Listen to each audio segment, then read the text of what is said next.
दोस्तों स्वागत है आपका बिहार न्यूज में। दोस्तों मैं हूं फिरदौस गनी और आप देख रहे हैं केडीबी लाइव। दोस्तों आज हो चुका है 18 मई 2023। तो आज की पूरे बिहार की टॉप न्यूज़ लग रहे हैं आपके लिए। दोस्तों वीडियो शुरू करने से पहले आपको बता दें कि अगर आप नए आए हैं इस चैनल पर तो फिर चैनल को सब्सक्राइब करके बेल आइकन को प्रेस कर दीजिए और साथ ही वीडियो को लाइक कर दीजिए, अपने दोस्तों के साथ शेयर भी कीजिए। तो चलिए शुरू करते हैं आज की पूरे बिहार की टॉप न्यूज़। दोस्तों आज बिहार न्यूज में सबसे पहले बात करेंगे कि अब बिहार भारत का सबसे अमीर राज्य बनने जा रहा है। यह आपके लिए बहुत बड़ी खुशखबरी है। जी हां, क्योंकि यहां पर सोना और कोयले का भंडार मिला है। अब सोने और कोयले खोजने के लिए ड्रिलिंग की जा रही है। आपको बता दें कि बिहार के बांका के कटोरिया प्रखंड के गांव में जमीन के नीचे सोने के भंडार मिले हैं। जी हां, सोने की खोज में भारत सरकार की टीम लगी हुई है। खुदाई के दौरान चमकीले पत्थर मिले हैं जिससे उम्मीद और अधिक बढ़ गई है। भागलपुर में कोयले के 2 बड़े भंडार मिलने के बाद अब बांका में सोने का अपार भंडार मिलने की उम्मीद है। जब भूवैज्ञानिकों की टीम लगातार जुटी हुई है, माना जा रहा है कि इन गांव में जमीन के नीचे सोने का खजाना दबा है। सोना मिलने के लिए ड्रिल मशीन के जरिए करीब 100 फीट तक खुदाई की गई है और अब 650 फीट तक खुदाई की जाएगी। जब बिहार के बांका में खुदाई से निकल रहे पत्थर और मिट्टी को लैब टेस्ट के लिए जमा किया जा रहा है। दोस्तों अब बात करते हैं कि all India Muslim personal law board के सचिव एवं अयोध्या बाबरी विवाद में मुस्लिम पक्ष के वकील जफरयाब जिलानी का बुधवार को लखनऊ में निधन हो गया जब वे 74 वर्ष के थे। जिलानी के बेटे नज्म जफरयाब ने बताया है कि उनके पिता ने लखनऊ के निषाद अस्पताल में पूर्वाह्न करीब 11:50 पर आखिरी सांस ली। जफरयाब पिछले काफ़ी समय से बीमार चल रहे थे। उनके परिवार में पत्नी, 2 बेटे और 1 बेटी है। जिलानी बाबरी मस्जिद मामले में अधिवक्ता यानी कि वकील थे। दोस्तों बात करते हैं कि जातीय जनगणना पर कल सुप्रीम कोर्ट में सुनवाई टल गई है। यह सुनवाई होने से पहले ही 2 जजों की बेंच में एक जस्टिस संजय करोल ने इस मामले से खुद को अलग कर लिया। यह कहा गया है कि जातीय जनगणना केस में सुनवाई में जस्टिस करोल शामिल नहीं होंगे। संजय करोल सुप्रीम कोर्ट के जज बनने से पहले पटना हाईकोर्ट के चीफ जस्टिस थे। खुद को सुनवाई से अलग करके पीछे उन्होंने कोई वजह नहीं बताई है। आपको बता दें कि सुप्रीम कोर्ट के पास तीसरी बार ये केस पहुंच रहा है। पहले 2 बार बिहार में जातीय जनगणना को असंवैधानिक करार देने के लिए याचिकाकर्ताओं ने अपील की थी। दोनों ही बार सुप्रीम कोर्ट ने इसे हाई कोर्ट का मसला करार दिया। जब दोनों बार बिहार सरकार को राहत मिली है, लेकिन जब पटना हाई कोर्ट ने राज्य की नीतीश कुमार सरकार के निर्णय के खिलाफ अंतरिम फैसला सुनाते हुए जुलाई की तारीख दे दी, तो फिर अब तीसरी बार ये केस सरकार की ओर से सुप्रीम कोर्ट में पहुंचा है। दोस्तों बात करते हैं कि इन दिनों बिहार में डेरा डाले हुए बागेश्वर धाम के प्रमुख धीरेन्द्र शास्त्री के एक बार फिर से हिंदू राष्ट्र का राग छोड़ने पर बिहार के मुख्यमंत्री नीतीश कुमार ने कड़ी प्रतिक्रिया दी है। मुख्यमंत्री नीतीश कुमार ने साफ कर दिया है कि यह संभव नहीं है, यानी कि भारत हिंदू राष्ट्र कभी नहीं बनेगा, ये संभव ही नहीं है। ये कहना है बिहार के मुख्यमंत्री नीतीश कुमार का। उन्होंने आश्चर्य जताते हुए कहा है कि कोई कैसे ये सब बोलता है। उन्होंने सवालिया लहजे में कहा है कि क्या देश का नाम बदल दीजिएगा, देश हिंदू राष्ट्र कभी नहीं हो सकता है। यह कहना है बिहार के मुख्यमंत्री नीतीश कुमार का। दरअसल पटना के नौबतपुर के तरेत मठ में प्रतिदिन चल रही हनुमंत कथा के दौरान मंगलवार को धीरेन्द्र कृष्ण शास्त्री ने श्रद्धालुओं के उत्साह को देखते हुए कहा कि उनका हिंदू राष्ट्र का संकल्प बिहार से ही पूरा होता दिख रहा है। उन्होंने कहा कि बिहार की आबादी करीब 12 से 13 करोड़ है। यदि सिर्फ 5 करोड़ लोग ही अपने मस्तक पर तिलक लगा करके निकलें और अपने घरों पर धर्म ध्वज लगा लें तो फिर भारत हिंदू राष्ट्र बनने की तरफ अग्रसर हो जाएगा। धीरेन्द्र शास्त्री ने यह भी कहा कि अगर आपके घर के बाहर धर्म ध्वज रहेगा तो हनुमान जी स्वयं आपकी रक्षा करेंगे। उन्होंने लोगों से अपनी संस्कृति बचाने का आह्वान करते हुए कहा कि मैं तो प्राण दांव पर लगा करके तुम्हें जगाने आया हूं। उन्होंने कहा कि जब तक तुम लोग जग नहीं जाओगे तब तक जगाते ही रहूंगा। अब इन्हीं बातों को लेकर के बिहार के मुख्यमंत्री नीतीश कुमार ने सवालिया लहजे में कहा है कि क्या यह कभी संभव है? ऐसा कभी नहीं हो सकता है। कोई ऐसा कर सकता है क्या? हम लोगों को आश्चर्य लगता है कि आखिर कैसे कोई ऐसा बोल सकता है। किसी तरीके का विवाद नहीं होना चाहिए। सबको अपने ढंग से पूजा करने का अधिकार है, अपने ढंग से इबादत करने का अधिकार है। किसी को धर्म के बीच में इंटरफेयर नहीं करना चाहिए। जितने भी धर्म के मानने वाले लोग हैं इनकी इज्जत है, कोई रुकावट नहीं है। नीतीश ने साफ कर दिया है कि देश के संविधान का उल्लंघन नहीं करना चाहिए, ऐसा नहीं होगा। दोस्तों बात करते हैं कि बैंक प्राइवेटाइजेशन को लेकर के समय समय पर खबरें आती रहती है। अब से ठीक 1 साल के बाद में चुनाव होने हैं, तो फिर आने वाले लोकसभा चुनाव को लेकर के सरकार तैयारियां कर रही है। अब सरकार ने विनिवेश को आगे बढ़ाने का प्लान बनाया है। वित्त मंत्रालय ने जानकारी देते हुए बताया है कि वह पाइपलाइन में चल रहे सभी कामों को जल्द ही पूरा करने में लगी हुई है। जहां इसके साथ ही 31 मार्च 2024 तक सरकार बैंक के निजीकरण को पूरा कर सकती है। जहां इस समय पर सरकार IDBI बैंक के निजीकरण पर फोकस कर रही है। इसको जल्द ही पूरा कर लिया जा सकता है, यानी कि IDBI बैंक अब निजीकरण हो सकता है। जहां अभी ये सरकारी बैंक है, लेकिन अब ये भी प्राइवेट हाथों में जाने की संभावना है। इसकी तैयारी चल रही है। जी हाँ, निवेश एवं सार्वजनिक संपत्ति प्रबंधक विभाग ने बताया है कि IDBI बैंक के विनिवेश की प्रक्रिया को सरकार 31 मार्च 2024 तक पूरा कर सकता है। मीडिया रिपोर्ट्स के मुताबिक वित्त मंत्रालय के अधिकारी ने जानकारी देते हुए बताया है कि हमारा फोकस अभी पाइपलाइन में चल रहे कामों को पूरा करने में है। फिलहाल अब किसी की भी नए पब्लिक सेक्टर के संस्थानों के प्राइवेटाइजेशन को आगे बढ़ाने का कोई भी प्लान नहीं बनाया जा रहा है। तो दोस्तों बात करते हैं कि बिहार के मुख्यमंत्री नीतीश कुमार ने लोकसभा चुनाव 2024 को देखते हुए विपक्षी एकजुटता को बड़ा अपडेट दिया है। उन्होंने कहा कि कर्नाटक में सरकार गठन करने के बाद देश भर के विपक्षी दलों की बैठक होगी। कर्नाटक में सरकार बनने के बाद सभी दल एक तारीख तय कर लेंगे, फिर बैठ करके बात करेंगे। सीएम नीतीश कुमार ने बताया है कि विपक्षी एकजुटता की मुहिम को लेकर के उन्होंने लगभग सभी नेताओं से मिल करके बात कर ली है। अब उनका किसी भी नेता से निजी तौर पर मुलाकात का कार्यक्रम नहीं है। मुख्यमंत्री नीतीश कुमार ने कहा है कि कर्नाटक में जल्द सरकार बनेगी। इसके बाद एक तारीख तय करके विपक्षी दलों की बैठक की जाएगी। इसमें 2024 के लिए विपक्षी मोर्चेबंदी पर बात होगी। नीतीश कुमार ने बताया है कि उनको जिससे मिलना था वो मिल चुके हैं, सभी से बातचीत हो चुकी है। जहां जहां गए हैं वहां के नेता विपक्षी एकता पर सहमत है और कहा है कि कांग्रेस को बहुत अच्छा बहुमत मिला है, पहले भी यही उम्मीद थी। दोस्तों बात करते हैं कि बागेश्वर धाम के पंडित धीरेन्द्र शास्त्री के बिहार के नौबतपुर में आयोजित हनुमंत कथा का कल आखिरी दिन था। यहाँ 13 मई से 17 मई तक कार्यक्रम का आयोजन किया गया। वैसे तो बाबा के कार्यक्रम को शुरू से ही भक्तों की भीड़ देखने को मिल रही, लेकिन पटना के डाक बंगला चौराहे पर बाबा बागेश्वर के पोस्टरों से छेड़छाड़ करने का मामला सामने आया। यहाँ बाबा बागेश्वर के पोस्टर पर कातिल पोत दी गई। जी हाँ, इतना ही नहीं, पोस्टरों पर 420 भी लिख दिया गया, यानी कि बाबा के पोस्टर के ऊपर मुंह के ऊपर कातिल पोत दी गई, साथ ही उसमें 420 चोर लिख दिया गया। जी हाँ, हालांकि ये हरकत किसने की है इस बारे में भी पता नहीं चल पाया है। वहीं दूसरी ओर पंडित धीरेन्द्र कृष्ण शास्त्री को लेकर के बिहार के सियासी गलियारों में पहले से बयानबाजी जारी है। बिहार सरकार के मंत्री तेज प्रताप यादव ने मंगलवार को एक बार फिर से बागेश्वर बाबा पर हमला बोला है। बाबा के समर्थकों ने आरोप लगाया है कि तेज प्रताप ने बाबा के पोस्टरों पर कातिल पोत दी है। उन्होंने कहा है कि तेज प्रताप को चुनौती देते हैं, हिम्मत है तो फिर यहाँ आ जाओ, सबक सिखा देंगे, हिंदू राष्ट्र भारत बनेगा, बिहार से ऐलान होगा। दोस्तों बात करते हैं कि आजकल हर किसी के हाथ में स्मार्टफोन है, लेकिन कुछ लोगों के मोबाइल इतने महंगे हो जाते हैं कि यदि उन्हें स्क्रैच लग जाए तो फिर सीधे दिल में धक्का लगता है। यदि उनका फ़ोन गुम या फिर चोरी हो जाए तो फिर वे कई दिनों तक खाना पीना तक भी छोड़ देते हैं, क्योंकि मोबाइल महंगे होने के साथ साथ व्यक्ति की चलती फिरती नोटबुक भी होती है। किसी भी व्यक्ति का पूरा डाटा मोबाइल फ़ोन में ही सेव होता है। इसीलिए समस्या को गंभीरता से लेते हुए IT मिनिस्ट्री संचार साथी पोर्टल लॉन्च किया गया है, जिस पर चोरी या गुम हुए मोबाइल की पूरी जानकारी मिल जाएगी। संचार साथी पोर्टल को लॉन्चिंग के साथ IT मंत्री ने 3 सर्विस देश को समर्पित की है, जिसमें गुम या चोरी हुए मोबाइल की जहां लोकेशन ट्रेस हो जाएगी, वहीं सिम कलेक्शन से जुड़ी हुई परेशानियां से जुड़ी हुई समस्या भी दूर की जाएगी। साथ ही फोन को ट्रेस के साथ ब्लॉक करने की भी संचार साथी पोर्टल से मिल जाएगी, ताकि कोई भी आपके मोबाइल का गलत यूज़ ना कर सके। अगर आपका फ़ोन चोरी हो गया है तो फिर संचार साथी पोर्टल की मदद ज़रूर लें, आपकी सारी समस्या वहीं पर ख़त्म हो जाएगी, आपका मोबाइल फ़ोन वापस मिल जाएगा। यदि आपका फ़ोन गुम या फिर चोरी हो गया तो फिर सबसे पहले आपको सरकार की आधिकारिक वेबसाइट www.sancharsathi.gov.in पोर्टल पर जाना होगा। इसके बाद जो भी इन्फॉर्मेशन मांगा जाएगा आप उसको फिल करके अपने मोबाइल फ़ोन के लिए खोजने के लिए अप्लाई कर सकते हैं।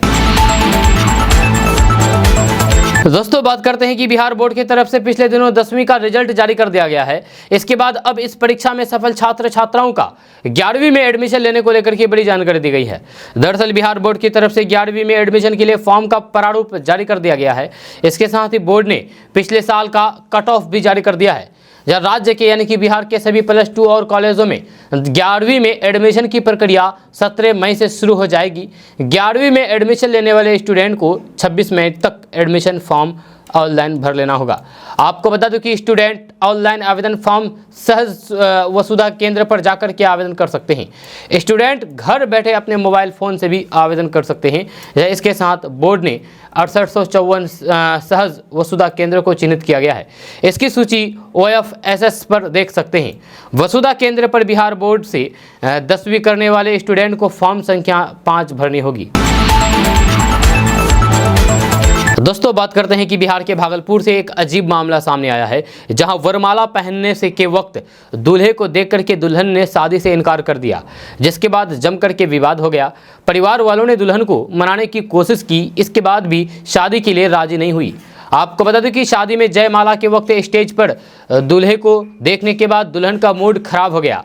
या दुल्हन का कहना था कि दूल्हे की उम्र ज़्यादा लगती है और रंग भी सांवला है। साथ ही लड़की का कहना है कि वह शराब के भी नशे में था, इसलिए शादी नहीं करना चाहती है। बताया जा रहा है कि ये मामला भागलपुर जिला के कहलगांव के गांव का है। इस गांव में एक लड़की की शादी 15 मई को होनी थी, जहां जयमाला के वक्त दुल्हन दूल्हे को देखते ही शादी से इनकार कर दी और वहां से अपने कमरे में चली गई। ये देख करके वहां मौजूद सभी लोग हैरान रह गए। इस घटना का वीडियो सोशल मीडिया पर अब तेजी के साथ वायरल हो रहा है। दोस्तों बात करते हैं कि 13 मई से 17 मई के बीच बागेश्वर धाम के बाबा धीरेन्द्र कृष्ण शास्त्री का पटना में हनुमंत कथा चली, और ये कथा अब समाप्ति भी हो चुकी है। इसको लेकर के तरह तरह बातें हुई, राजनीति हुई। आपको बता दें कि अब इसी को लेकर के झारखंड से कांग्रेस के विधायक इरफान अंसारी ने बाबा को एक नई चुनौती पेश कर दी है। इरफान अंसारी ने कहा है कि बाबा मंच से अल्लाहु अकबर या अली का नारा लगाएं, जैसे विधायक बजरंग बली का नारा लगाते हैं। उन्होंने कहा है कि वे खुद मुसलमान होकर के हर जगह बजरंग बली का नारा लगाते हैं, तो फिर बागेश्वर वाले बाबा धीरेन्द्र शास्त्री मंच से अल्लाहु अकबर या फिर अली का नारा क्यों नहीं लगा सकते हैं। उन्होंने बाबा बागेश्वर पर एक खास राजनीतिक दल का प्रचार करने का आरोप लगाते हुए कहा कि ये अच्छी बात नहीं है। यदि बाबा सच्चे हैं तो फिर हर धर्म का रेस्पेक्ट करें। इतना ही नहीं, उन्होंने धीरेन्द्र शास्त्री को चुनौती भी दे डाली है। उन्होंने कहा है कि बिहार में प्रोग्राम कर लिया, पर झारखंड में तो करके दिखाइए। आदिवासी और दलित ये बर्दाश्त नहीं करेगा, खरा हो जाएगा। इरफान अंसारी ने कहा है कि देश संविधान से चलता है, ऐसे में ये कहना है कि देश में रहना है तो फिर ऐसा बोलना होगा, ये सही नहीं है। यदि धीरेन्द्र शास्त्री ओरिजिनल में बाबा हैं तो फिर भाईचारे की बात करें। देश में हजारों धर्म और फिर भाषा हैं, सबकी बात करें। क्यों सिर्फ वे एक धर्म की बात करते हैं? वे बाबा हैं, एक धर्म की बात करते हैं तो करें, लेकिन दूसरे धर्म का खिलाफ क्यों करते हैं? वे हिंदू राष्ट्र की बात क्यों करते हैं? देश हिंदू राष्ट्र कभी नहीं बन सकता है। देश सेक्युलर था, है और आगे भी रहेगा। जहाँ देश को हिंदू राष्ट्र कोई नहीं बना सकता है। दोस्तों बात करते हैं कि बिहार के आरा में आरजेडी की विधायक किरण देवी के ठिकाने पर छापेमारी हुई। इसके बाद बिहार के पूर्व डिप्टी सीएम और राज्यसभा सांसद सुशील कुमार मोदी का बयान सामने आया। उन्होंने कहा है कि आरोप के बाद प्रमाण होने पर छापेमारी होती है। पूर्व उप मुख्यमंत्री सुशील कुमार मोदी ने कहा है कि अब यूं ही किसी बीजेपी वालों के घर पर छापा नहीं पड़ेगा। जहां कोई आरोप बताइए, लगाइए, कोई प्रमाण हो, इसके बाद ही तो रेड होती है। आरजेडी की विधायक किरण देवी के ठिकाने पर छापेमारी के बाद सुशील कुमार मोदी ने यह बयान दिया है। सुशील कुमार मोदी ने यह भी कहा है कि जिन्होंने जमीन के बदले नौकरी दी है, छापा उन्हीं के यहाँ पड़ेगा। बीजेपी सांसद के अनुसार आरोप और प्रमाण के बाद ही छापा पड़ता है। छापेमारी का मतलब है कि सीबीआई के पास पुख्ता प्रमाण है और इसी के आधार पर कार्रवाई हो रही है। आपको बता दें कि आरजेडी की विधायक किरण देवी के ठिकाने पर सीबीआई की रेड हुई है, जहां वह राजद के पूर्व विधायक अरुण यादव की पत्नी हैं। अरुण यादव राजद सुप्रीमो के करीबी के रूप में जाने जाते हैं, जब वे दिल्ली में राजद के सांसद प्रेमचंद गुप्ता के भी ठिकानों पर छापा पड़ा है। आरा के अग्निआव में स्थित आवास और राजधानी पटना के भी सरकारी आवास में रेड हुई है। किरण देवी राजद की विधायक हैं, जब दूसरी ओर उनके पति की छवि एक बाहुबली के तौर पर है, जहाँ इनका संबंध लालू परिवार से काफ़ी करीब रहा है। सीबीआई की छापेमारी से हरकंप मच गया है। वहीं अब इसे लेकर के भाजपा से सांसद सुशील कुमार मोदी का बयान सामने आया। दोस्तों बात करते हैं कि राजद सुप्रीमो लालू प्रसाद यादव मंगलवार को दिल्ली रवाना हो गए। वे वहां रूटीन चेकअप के लिए गए हैं। जब पटना एयरपोर्ट पर पत्रकारों ने जब उनसे बागेश्वर बाबा के बारे में पूछा तो फिर उन्होंने अपने पुराने अंदाज में कहा कि वो कोई बाबा है का। उनसे ये सवाल भी किया गया है कि तेजस्वी ने बिहार में बागेश्वर बाबा को क्यों नहीं रोका। इस सवाल पर लालू प्रसाद यादव ने कहा है कि बागेश्वर कौन चीज़ है। सिंगापुर में किडनी प्रत्यारोपण के बाद 28 अप्रैल को लालू प्रसाद यादव पटना लौटे थे। बीच में उन्हें अपने चेकअप के लिए सिंगापुर जाना था, पर दिल्ली में डॉक्टरों के परामर्श के बाद वे सिंगापुर नहीं गए। इसके बाद वे पटना आ गए। दिल्ली रवाना होने के पहले पत्रकारों से बातचीत के दौरान लालू प्रसाद यादव ने कर्नाटक चुनाव परिणाम और फिर भाजपा सरकार पर भी बात की है। जब कर्नाटक चुनाव का संदर्भ लेते हुए उन्होंने कहा कि अब भाजपा का सफाया शुरू हो गया है। अगले साल 2024 के चुनाव में भाजपा का सफाया हो जाएगा। शाम 4 बजे की फ्लाइट से लालू प्रसाद दिल्ली के लिए निकले। दोस्तों बिहार की सियासी लड़ाई अब मीट चावल पर भी आ गई है। जब मटन पार्टी को लेकर के जमकर के राजनीति हो रही है। बिहार के बीजेपी अध्यक्ष सम्राट चौधरी ने मटन पार्टी में शराब परोसने के बयान पर जेडीयू ने पलटवार किया है। जदयू के प्रदेश अध्यक्ष उमेश कुशवाहा ने सम्राट चौधरी को 2 दिन का अल्टीमेट देते हुए कहा कि माफ़ी मांगे नहीं तो फिर 2 दिनों के भीतर सम्राट चौधरी ये साबित नहीं कर पाते हैं कि मटन पार्टी में शराब बांटी गई तो फिर जदयू उनके खिलाफ कोर्ट में केस दर्ज कराएगा। वहीं उमेश कुशवाहा ने सम्राट चौधरी पर जमकर के निशाना साधा है। उमेश कुशवाहा ने कहा है कि बीजेपी ने उन्हें जो जिम्मेदारी दी है वह उनके लायक नहीं है। इतना ही नहीं, उमेश कुशवाहा ने सम्राट चौधरी को मानसिक रोग से ग्रसित बता दिया है। वहीं मटन पार्टी पर भी जदयू एमएलए नीरज कुमार ने बीजेपी पर तंज कसा है। उन्होंने कहा है कि अगर शराब मिल रहा था तो फिर सम्राट चौधरी ने पुलिस को सूचना क्यों नहीं दी। सब फर्जी हिंदू गुरुवार को कड़कनाथ मुर्गा खाता है। आपको बता दें कि परसों राजधानी पटना में बीजेपी द्वारा मिलन समारोह का आयोजन किया गया था। इस दौरान बीजेपी के तमाम नेता मौजूद रहे। इस मौके पर बिहार के बीजेपी अध्यक्ष सम्राट चौधरी ने कहा था कि बिहार में कानून व्यवस्था की हालात बद से बदतर हो चुकी है। बिहार की कानून व्यवस्था किसी से भी छिपी हुई नहीं है, लेकिन सीएम नीतीश कुमार को इस बात की कोई चिंता है ही नहीं और वे जेट प्लेन पर घूम करके चाय पीते हैं। जहाँ सम्राट चौधरी ने कहा है कि बिहार में 2025 आते आते जदयू का पूरा बिहार में निशान मिट जाएगा। उन्होंने कहा कि जेडीयू की तरफ से मीठ चावल खिलाया जा रहा है, शराब परोसी जा रही है, लेकिन फिर भी जदयू का कोई नाम लेने वाला नहीं बचेगा। जब वहीं आपको बता दें कि 14 मई को ललन सिंह ने कार्यकर्ताओं को मटन पार्टी दी थी। तब से ही मटन पार्टी को लेकर के विवाद छिड़ा हुआ है। दोस्तों बात करते हैं कि राजधानी पटना में लोक जनशक्ति पार्टी रामविलास सुप्रीमो चिराग पासवान ने मंगलवार को कहा है कि कर्नाटक विधानसभा चुनाव के नतीजे का 2024 के लोकसभा चुनाव पर कोई भी असर नहीं पड़ेगा। उन्होंने ये भी कहा है कि हर चुनाव को अलग अलग देखना चाहिए। कर्नाटक में जिस तरीके से परिस्थिति थी और जिस तरीके से परिणाम आए हैं वे कर्नाटक तक ही सीमित है। कर्नाटक चुनाव पर इतराने की ज़रूरत नहीं है। लोकसभा और विधानसभा चुनाव को नेताओं को समझना होगा।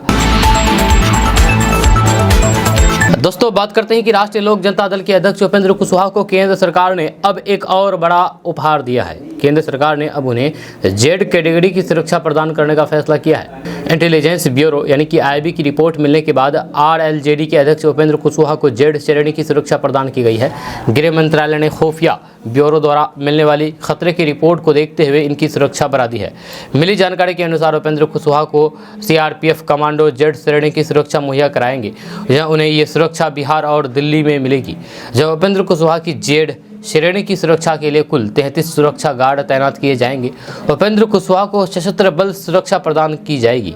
उनके घर पर 10 हथियारबंद स्टैटिक गार्ड 24 घंटे 6 पीएसओ 3 शिफ्ट में 12 सशस्त्र स्क्वाड कमांडो 1 शिफ्ट में 2 वॉचर्स और 3 ट्रेंड ड्राइवर 24 घंटे मौजूद रहेंगे। आपको बता दें कि उपेंद्र कुशवाहा ने फरवरी महीने में ही खुद को जदयू से अलग कर लिया था और फिर खुद की नई पार्टी का गठन किया। इसके बाद उपेंद्र कुशवाहा को केंद्र सरकार ने मार्च में Y+ कैटेगरी की सुरक्षा दी थी। इस दौरान केंद्र सरकार की तरफ से विकासशील इंसान पार्टी यानी कि वीआईपी के नेता मुकेश सहनी को भी Y+ श्रेणी की सुरक्षा प्रदान की थी। वहीं केंद्र ने बिहार के नेता चिराग पासवान को भी जेड श्रेणी की सुरक्षा दे रखी है। आपको बता दें कि जनता दल यूनाइटेड से अलग होने के बाद उपेंद्र कुशवाहा को लेकर के कई राजनीतिक कयास लगाए जा रहे हैं। हाल ही में उन्होंने केंद्रीय गृह मंत्री अमित शाह से मुलाकात की थी। इसके बाद अब उन्हें जेड श्रेणी की सुरक्षा प्रदान की गई है। यह इसके साथ ही अगले साल यानी कि साल 2024 में लोकसभा चुनाव होने वाला है। इसके साथ ही 2025 में बिहार में विधानसभा का चुनाव है। केंद्र सरकार की ओर से इन नेताओं की सुरक्षा भी बढ़ाए जाने को लेकर के सियासी गलियारों में चर्चा है कि केंद्र की बीजेपी सरकार आगामी चुनाव की तैयारी में जुट गई है। केंद्र के इस कदम को आगामी चुनावों से जोड़ करके देखा जा रहा है। दोस्तों बात करते हैं कि राष्ट्रीय जनता दल यानी कि आरजेडी की वो कोर कमेटी बागेश्वर बाबा के मामले को ज़्यादा तुल देने के पक्ष में नहीं है। आरजेडी नेता तेज प्रताप यादव, सुरेंद्र यादव और शिक्षा मंत्री चंद्रशेखर द्वारा बागेश्वर बाबा के खिलाफ दिए गए बयान के बाद पार्टी डैमेज कंट्रोल करने की फिराक में है। यही वजह है कि भारतीय जनता पार्टी यानी कि बीजेपी के नेताओं द्वारा कड़े प्रहार के बावजूद भी आरजेडी और जनता दल यूनाइटेड तीखी प्रतिक्रिया देने से बचती हुई नजर आ रही है। वैसे लालू प्रसाद यादव ने तो ये प्रतिक्रिया जरूर दी है कि वे कोई बाबा नहीं है, लेकिन इससे ज़्यादा बोलने से वे भी बचते नजर आए। लालू प्रसाद यादव ने सवाल पूछे जाने पर सवालों में ही जवाब दिया, जब वहीं तेज प्रताप यादव अब देवराहा बाबा की दुहाई दे रहे हैं। जाहिर तौर पर खुले शब्दों में बागेश्वर बाबा को लेकर के बोलने से आरजेडी बचने की रणनीति अपनाई है। इसकी एक बड़ी वजह भी है, बाबा बागेश्वर को सुनने के लिए इतनी संख्या में श्रद्धालु आएंगे, इसकी उम्मीद आयोजकों के अलावा राज्य सरकार को भी नहीं थी। कहा जा रहा है कि बाबा को सुनने 3 से 4 गुना ज्यादा भीड़ ने आरजेडी को सख्ते में डाल दिया है। आरजेडी कोर कमेटी ने अब इस मामले को ज्यादा तुल नहीं देने की रणनीति बनाई है, इसीलिए तेजस्वी यादव समेत लालू प्रसाद इसके खिलाफ कुछ भी बोलने से बचते रहे हैं। पार्टी के एक बड़े नेता के मुताबिक तेज प्रताप यादव को नियंत्रित लालू प्रसाद यादव ही कर सकते हैं। तेज प्रताप यादव के बयान की गंभीरता राजनीतिक गलियारों में सर्वविदित है। दोस्तों बात करते हैं कि बीते रविवार को लोगों ने मदर्स डे को जम करके सेलिब्रेट किया है। सोशल मीडिया पर यूजर्स ने अपनी अपनी माँओं के साथ तस्वीरें शेयर की और माँ के बारे में कई खूबसूरत बातें भी कही, लेकिन कई बार बात जब इससे अलग जिम्मेदारियों की आती है तो फिर यही लोग अक्सर पीछे हट जाते हैं। कुछ ऐसा ही मामला झारखंड के देवघर के मधुपुर से सामने आया है, जिसके बारे में जानकर के आपका भी दिल पसीज जाएगा। हम आपको वृद्ध बिजली सरकार के बारे में बताने जा रहे हैं, जिन्होंने कभी सपने में भी नहीं सोचा होगा कि जिसे 9 महीने अपने कोख में रख करके जन्म दिया, वही बुढ़ापे में उन्हें घर से निकाल देगा और दर दर की ठोकरें खाने को मजबूर कर देगा। लेकिन हकीकत यही है, बेटा अपने घर में परिवार के साथ सुख चैन की जिंदगी काट रहे हैं और दूसरी तरफ बेबस लाचार माँ लोगों के रहमो करम पर दिन काटने को मजबूर हैं। जहाँ बिहार के दरभंगा निवासी बिजली सरकार, धनबाद के सिकंदरी निवासी स्वतंत्रता सेनानी स्वर्गीय माखनलाल दत्ता की पुत्री है, जहाँ पिता ने देश की आज़ादी के लिए काफ़ी संघर्ष किया है। पति नेताजी सरकार की दरभंगा में दवा की दुकान थी। उनके निधन के बाद बिजली को एक लौते पुत्र नितेंद्र सरकार उर्फ गणेश का सहारा था, लेकिन पति के मौत के बाद जमीन के पैसे भी पुत्र ने अपने पास रख लिया। तब बिजली ने भी सोचा कि पैसा का क्या करना है जब पुत्र का साथ है, लेकिन उन्हें क्या पता था कि बेटा अपनी मां को मायके पहुंचाने के नाम पर मधुपुर में ला करके छोड़ देगा, और 2 दिन पहले उसने ऐसा ही किया है। जहां अब बेटा तो सुख चैन की ज़िंदगी अपने घर में काट रहे हैं, आराम की नींद काट ले रहे हैं, लेकिन माँ को दर दर की ठोकरें खाने के लिए छोड़ दिया है, माँ को घर घर भीख मंगवाने के लिए छोड़ दिया है। जहाँ ये है आजकल की औलाद। दोस्तों बात करते हैं कि भोजपुरी फिल्मों की सुपरस्टार अभिनेत्री अक्षरा सिंह ने बागेश्वर धाम के पंडित धीरेन्द्र कृष्ण शास्त्री से मुलाकात की है। अक्षरा सिंह मंगलवार को पटना के पनास होटल में बागेश्वर धाम से मिली, जहां उस वक्त अभिनेत्री के साथ उसके पिता विपिन सिंह भी मौजूद थे। अक्षरा सिंह एक अभिनेत्री होने के साथ साथ एक अच्छी गायिका भी है, जहाँ उनके गीतों के भी फैंस दीवाने हैं। उन्होंने वहाँ पर एक गीत भी गा करके सुनाया। इस दौरान केंद्रीय मंत्री अश्विनी कुमार चौबे भी मौजूद रहे। अक्षरा सिंह ने अपने गानों के वीडियो समय समय पर इंस्टाग्राम पर पोस्ट करती रहती है। नौबतपुर में कल बागेश्वर धाम के कथा का अंतिम दिन था। बाबा दोपहर 2 बजे होटल पनास से नौबतपुर के लिए निकले। उससे पहले ही अक्षरा सिंह ने पटना में एक निजी कार्यक्रम में कहा था कि वे जब भी मौका मिले बागेश्वर धाम से मिलने जरूर जाएंगी, बाबा के दिव्य दरबार में वे जरूर अपनी अर्जी लगाएंगी। अक्षरा सिंह ने कहा था कि वे एक बार बाबा बागेश्वर से जरूर मिलूंगी, तब बाबा के लिए श्रद्धा और बढ़ जाएगी। उन्होंने कहा था कि बाबा बागेश्वर धाम बिहार की धरती पर आए हैं, मैं बाबा से मिलने कभी भी जा सकती हूँ। उन्होंने कहा कि मुझे सनातन धर्म में पूरी आस्था है। दोस्तों बात करते हैं कि कांग्रेस के पूर्व अध्यक्ष राहुल गांधी ने दिल्ली के सकुर बस्ती रेलवे स्टेशन के निकट झुग्गी बस्ती जाकर के वहां रहने वाली महिलाओं से मुलाकात की। इस दौरान महिलाओं ने उन्हें अपने घर पर बुलडोजर चलाए जाने के डर और महंगाई जैसी समस्याओं के बारे में अवगत कराया है। कांग्रेस ने महिलाओं के साथ राहुल गांधी की मुलाकात का वीडियो भी मंगलवार को जारी कर दिया है। पार्टी ने कहा है कि दिल्ली के सकुर बस्ती में रहने वाले परिवार जहाँ एक तरफ चौतरफा महंगाई से परेशान है, तो वहीं दूसरी तरफ बुलडोजर के खौफ में जीने को मजबूर हैं। बिजली, पानी, रसोई गैस और फिर बच्चों की पढ़ाई को लेकर के ये हर दिन चुनौतियों का सामना करते हैं। कांग्रेस ने कहा है कि राहुल गांधी जी ने इन परिवारों से मिलकर के उनकी समस्याओं को सुनी है और समझी है। इस वीडियो में राहुल गांधी महिलाओं से उनकी समस्याओं के बारे में जानकारी लेते हुए दिखाई देते हैं।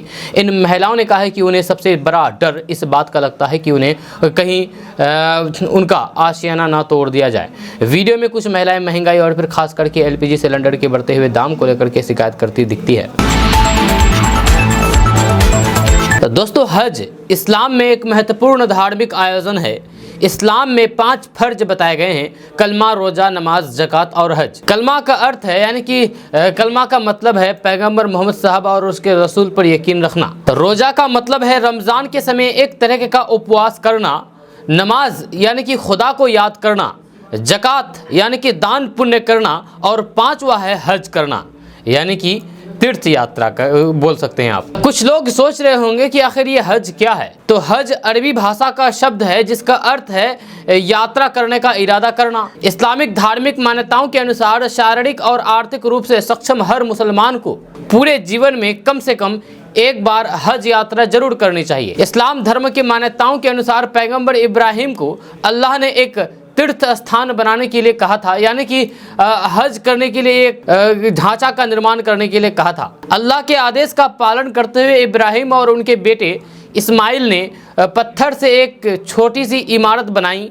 इसी को काबा कहा जाता है। कहते हैं कि काबे के निर्माण करने के बाद यहाँ पर अलग अलग रूपों में अल्लाह की इबादत होती थी। मान्यता है कि आखिरी पैगंबर हजरत मोहम्मद को अल्लाह ने हुक्म दिया कि वे काबा को पहले की तरह रखें और वहां केवल अल्लाह की इबादत होने दें। साल 628 ईस्वी में खुद पैगंबर मोहम्मद ने अपने अनुयायियों के साथ इस स्थान की, यानी कि इस जगह की पहली तीर्थ यात्रा की, आप कह सकते हैं। इस धार्मिक परंपरा को हज कहा जाता है।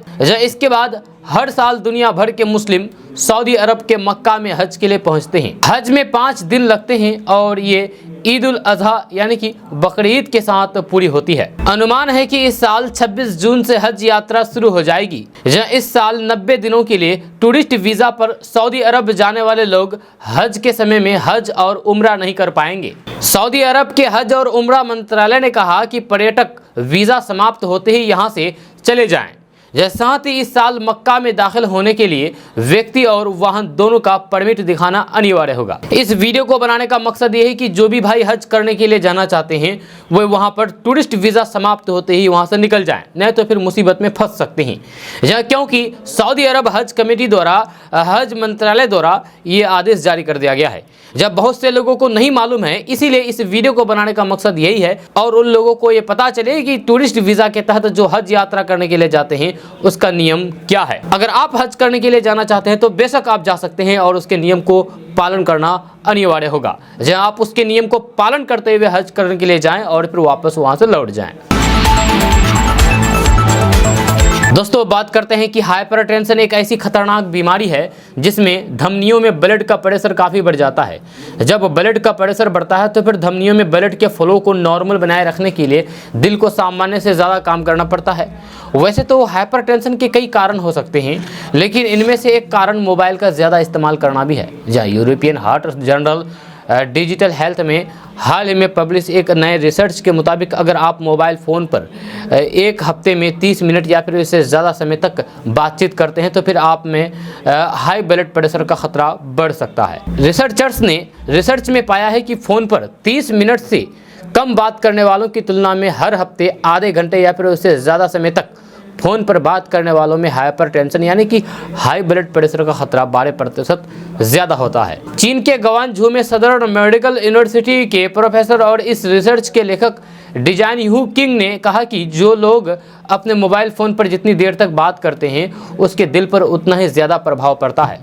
अगर आप मोबाइल फ़ोन पर लंबे समय तक बातचीत करते हैं तो फिर आप में हाइपरटेंशन का जोखिम ज़्यादा होता है, ज़्यादा होगा। दिन में 1 घंटे से ज़्यादा समय तक मोबाइल फ़ोन का इस्तेमाल करने से हाइपरटेंशन का खतरा 25% तक बढ़ सकता है।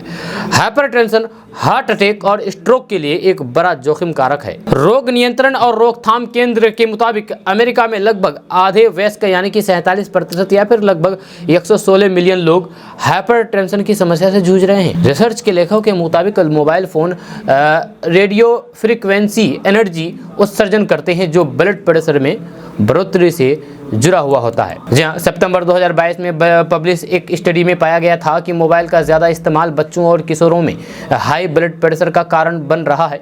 हालांकि इस रिसर्च में टेक्सटिंग और गेमिंग जैसे एक्टिविटी भी शामिल है, लेकिन नवंबर 2022 में बीएमसी पब्लिक हेल्थ में पब्लिश इस रिसर्च में इसका उलट परिणाम देखे गए थे, जिसमें फ़ोन के ज़्यादा इस्तेमाल को लो ब्लड प्रेशर से जोड़ा गया था। इस पर नई रिसर्च के मुताबिक मोबाइल फ़ोन का इस्तेमाल नहीं करने वालों के मुकाबले मोबाइल फ़ोन का इस्तेमाल करने वालों में हाइपर टेंशन का खतरा 7% ज़्यादा होता है। इसके अलावा 30 से 59 मिनट तक फ़ोन का इस्तेमाल करने वालों में हाइपर टेंशन का खतरा 8%, 1 से 3 घंटे वालों में 13%, 4 से 6 घंटे वालों में 16% और 6 से ज़्यादा फ़ोन यूज़ करने वालों में 25% तक देखा गया है। तो ऐसे में अगर आप भी ज़्यादा मोबाइल फ़ोन का इस्तेमाल करते हैं, यानी कि ज़्यादा मोबाइल फ़ोन पर बात करते हैं, फ़ोन पर बात करते हैं किसी से, तो फिर आप समझ जाइए। दोस्तों, बात करते हैं कि बिहार में नई शिक्षक नियमावली के विरोध में टीचर आंदोलन पर उतरने वाले हैं। इससे पहले ही नीतीश सरकार सतर्क हो गई है और ये निर्देश जारी किया गया है कि शिक्षक नियोजन नियमावली का विरोध करना शिक्षकों को काफी महंगा पड़ने वाला है। नीतीश सरकार ने नई नियमावली के खिलाफ धरना प्रदर्शन करने वाले शिक्षकों को चेतावनी जारी की है। बिहार सरकार की तरफ से एक पत्र जारी किया गया है। इसमें कहा गया है कि अगर कोई भी शिक्षक आने वाले दिनों में नई नियुक्ति नियमावली का विरोध करता है तो फिर उसके खिलाफ तुरंत अनुशासनात्मक कार्रवाई की जाएगी। राज्य शिक्षा विभाग की ओर से इस संबंध में सभी जिला को निर्देश जारी कर दिया गया है। शिक्षा विभाग के अपर मुख्य सचिव दीपक कुमार ने सभी जिला शिक्षा पदाधिकारियों को एक पत्र लिखा है। उन्होंने लिखा है कि समाचार पत्र और सोशल मीडिया के जरिए पता चला है कि स्थानीय निकाय के शिक्षक नियुक्ति नियमावली के विरोध में धरना प्रदर्शन करेंगे। सुनिश्चित किया गया है कि अगर कोई भी शिक्षक अभ्यर्थी सरकारी कर्मी नियुक्ति नियमावली के विरोध में किसी भी तरीके का धरना प्रदर्शन या फिर सरकार विरोधी कार्य में हिस्सा लेते हैं तो फिर उनके खिलाफ नियमानुसार कार्रवाई की जाए। आपको बता दें कि नीतीश कैबिनेट ने हाल ही में राज्य के अंदर नई शिक्षक नियोजन नीति को मंजूरी दी है। इसके तहत शिक्षक बहाली के नियमों में बदलाव किया गया है और राज्य में सभी शिक्षक को राज्यकर्मी का दर्जा देने का फैसला किया गया है। इसके साथ ही स्पष्ट किया गया है कि अब शिक्षकों का नियोजन स्थानीय स्तर पर नहीं बल्कि राज्य के स्तर पर होगा। इसके लिए बिहार लोक सेवा आयोग की तरफ से परीक्षा ली जाएगी। दोस्तों, बात करते हैं कि जनता दल यूनाइटेड यानी कि जदयू के राष्ट्रीय अध्यक्ष ललन सिंह की मटन पार्टी लगातार चर्चा में है। जब मुंगेर के पोलो मैदान में आयोजित पार्टी में पहले हंगामा हो गया, इसके बाद मीट पुलाव खाने आए कई कार्यकर्ताओं का लाठियां खानी पड़ी। यहाँ तक कि सदर डीएसपी राजेश कुमार सिन्हा भी घायल हो गए। अब मटन पार्टी में कुत्ते की मीट खिलाने की बात कही जा रही है। जी हाँ, बीजेपी ने यह गंभीर आरोप लगाया है। बीजेपी ने कहा है कि मटन पार्टी में कुत्ते की मीट खिलाई गई है। बीजेपी नेता और बिहार विधानसभा में नेता प्रतिपक्ष विजय कुमार सिन्हा ने कहा कि जेडीयू के राष्ट्रीय अध्यक्ष की मटन पार्टी का मामला बहुत गंभीर है। उन्होंने कहा कि जिस दिन ललन सिंह ने मुंगेर में मटन पार्टी दी है उस दिन से मुंगेर शहर से हजारों कुत्ते गायब हो गए हैं। बीजेपी नेता ने कहा है कि हजारों लोगों को पता नहीं है कि वे किस जानवर का मीट और भात खिलाया गया है। इसकी जांच होनी चाहिए। उन्होंने कहा कि अगर लोगों को गलत चीज़ खिलाया गया है तो फिर कई बीमारियां फैल सकती है। ललन सिंह ने कहा कि वे मुंगेर से जुड़े हुए हैं। जब वहां से लोकल बॉडी का चुनाव लड़े हैं, वहाँ के लोग हमसे जुड़े हैं।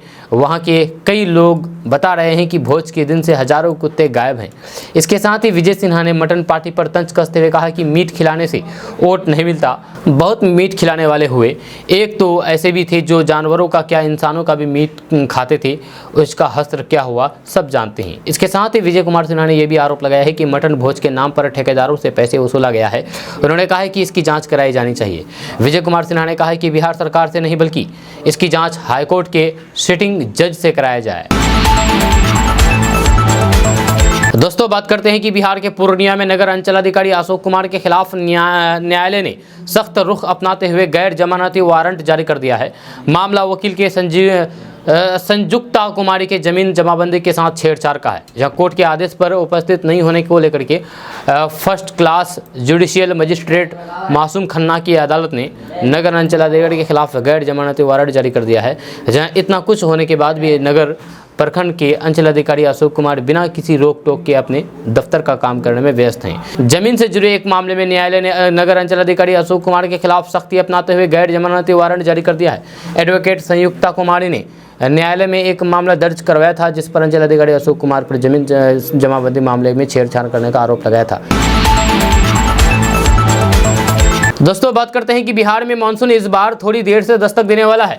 मौसम विभाग के अनुसार दक्षिण पश्चिमी मानसून जो सामान्य तौर पर 1 जून को केरल में आता है, इस बार ये 1 तारीख के बजाय 4 तारीख को दस्तक देगा। इसका असर देश के अन्य हिस्सों पर भी पड़ेगा। आपको बता दूं कि केरल में प्रवेश के 1 हफ्ते के बाद मानसून का प्रवेश सामान्य रूप से बिहार में होता है। इस बार पिछले साल के मुकाबले थोड़ी देरी से हो सकती है, लेकिन किसानों को सिंचाई की समस्या बिल्कुल नहीं होगी। किसानों को सरकार की योजना से लाभ मिलेगा, साथ ही सिंचाई में भी आसानी होगी। जी हाँ, बिहार सरकार की ओर से सामूहिक नलकूप योजना के तहत किसानों को 80% का अनुदान दिया जाएगा। इसका मतलब है कि सामूहिक नलकूप लगाने पर सरकार किसानों को 80% सब्सिडी देगी। आपको बता दें कि किसानों को गया, जहानाबाद, नवादा, औरंगाबाद जैसे दक्षिण बिहार के इलाकों में पानी की परेशानी बनी रहती है। इस कारण यहाँ रबी के साथ ही खरीफ फसल के दौरान पानी की दिक्कत होती है। जी वही इस बार मानसून भी देरी से आने वाले हैं, लेकिन किसानों को सरकार की सहायता मिलेगी। दोस्तों बात करते हैं कि बिहार में बागेश्वर धाम के धीरेन्द्र कृष्ण शास्त्री के कार्यक्रम में अंतिम दिन भारी भीड़ पहुंची। यहां बड़ी संख्या में श्रद्धालु बाबा की झलक पाने के लिए बेताब थे। इस बीच एक शख्स वेशभूषा बदल करके धीरेन्द्र शास्त्री से मिलने पहुंचा। उसने राम की बीवी सीता को अपनी दीदी बताया और खुद को भगवान राम का साला बता दिया। ये शख्स बिहार के सीतामढ़ी जिले का रहने वाला है। सीतामढ़ी के रहने वाले टुनटुन जी महाराज बिहार के नौबतपुर पहुँचे, जहाँ वहाँ पर राम की पत्नी सीता को दीदी कहते हैं। टुनटुन महाराज ने कहा है कि वे भगवान राम के साले हैं। कथा प्रांगण में घूमते हुए जय श्री राम का नारा लगाया। टुनटुन महाराज अपने पूरे शरीर में मिट्टी का लेप लगाए हुए थे। एक हाथ में डमरू तो दूसरे हाथ में शंख के साथ जय श्री राम लिखा हुआ डंडा था। जब नौबतपुर में बागेश्वर धाम के धीरेन्द्र शास्त्री की कथा चल रही थी, जब कथा पंडाल में मौजूद लोग सेल्फी ले रहे थे, तो कोई पीछे पीछे घूम करके जय श्री राम का नारा लगा रहा था। टुनटुन महाराज ने कहा है कि हम सीतामढ़ी जानकी दीदी की यहाँ से आए हैं, हम बागेश्वर बाबा से मिलने आए हैं। बागेश्वर बाबा में राम जी का वास है, जो इस युग में बाबा बनकर के आए हैं। वे लोगों को प्रवचन दे रहे हैं, किसी चीज़ के लिए उदास नहीं हो, समय आने पर आपको सब मिल जाएगा। दोस्तों आज का न्यूज़ बस यहाँ तक। कैसा लगा नीचे कमेंट बॉक्स में कमेंट करके ज़रूर बताइएगा। अगर आप नए आए हैं इस चैनल पर तो फिर चैनल को सब्सक्राइब करके बेल आइकन को प्रेस कर दीजिए और साथ ही वीडियो को लाइक कर दीजिए, अपने दोस्तों के साथ शेयर भी कीजिए। तो चलिए मिलते हैं फिर नेक्स्ट वीडियो के साथ, तब तक के लिए जय हिंद, जय बिहार।